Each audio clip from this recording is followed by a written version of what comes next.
السلام عليكم ورحمة الله وبركاته. ازيكم عاملين ايه؟ لو مهتم بجديد ومفيد فعل من التطبيقات اشترك في القناة وفعل زر الجرس عشان يوصلك كل ما جديد ومفيد فعل من التطبيقات.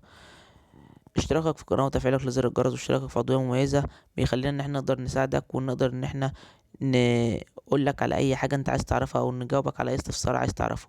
اي حاجة عايز تعرفها من خلال التطبيقات وعلم التطبيقات. عايز تعرف التطبيق ده فايدته ايه، التطبيق ده لازمته ايه، التطبيق ده بيعمل ايه، التطبيق ده حقيقي، التطبيق ده فيك، التطبيق ده هاكر، التطبيق ده وقف التحديثات بتاعته مبقاش شغال تاني، التطبيق ده في ميزة معينة انت بتدور عليها ومش قادر توصل لها، التطبيق ده بتشترك عليه ازاي، التطبيق ده بتلغي الاشتراك من عليه ازاي. كل الحاجات دي بنقدر ندلك عليها ونجاوبك عليها من خلال فيديو شرح مفصل ومبسط للتطبيق.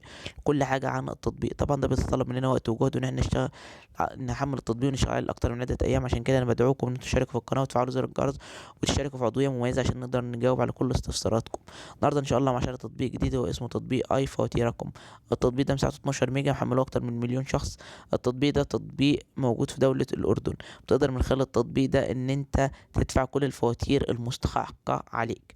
طبعا من خلال التطبيق ده بتقدر إن أنت تحمله على الموبايل بتاعك وتشغله وتقدر تربطه بالحساب بتاعك البنكي. وبعد كده بتقدر ان انت تدفع الفواتير المستحقة عليك. فواتير بقى زي فواتير الكهرباء، فواتير المية، فواتير الغاز، فواتير الموبايل، فواتير الانترنت، التبرعات، عايز تحجز سفر، عايز تحجز عند دكتور، عايز تشتري حاجة من عن طريق الانترنت، عايز تعمل اي حاجة انت عايزها بتقدر تعملها من خلال التطبيق ده. التطبيق ده خاص بدفع الفواتير ودفع كل الحاجات اللي انت عايز تدفعها. ده الغرض من التطبيق وده فايدة التطبيق. مشكلة التطبيق انه بتتضمن اعلانات وبيطلب منك الاشتراك، بالاضافة لان التطبيق بيكون باللغة العربية واللغة الانجليزية فقط ومفيهوش لغات متعددة كتير. بس كده يعتبر ابسط شرح للتطبيق بالنسبه للمميزات والعيوب. لو عجبك شرح التطبيق يا ريت تدوس لايك للفيديو. لو عايز شرح لتطبيق معين يا ريت تسيب لي في الكومنت لو اكتشفت ميزه عيب للتطبيق. في اي تحديث من التحديثات القادمه اكتبها في تعليقات الفيديو. بمناسبه لو اكتشفت ميزه عيب اكتبها في تعليقات الفيديو، فده دايما تنوه بالنوع عليه في اخر كل فيديو علشان لو اي حد شاهد الفيديو حمل التطبيق ولقى في حاجه مختلفه اكتبها في التعليقات.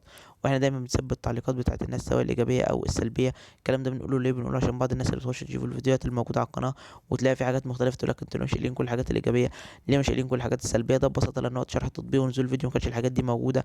اما لو انت شاهدت الفيديو وحملت التطبيق بعد نزوله بيوم بيومين باسبوع بشهر تلاقي كل الحاجات اللي انا قايل عن التطبيق اللي موجوده في التطبيق بالظبط.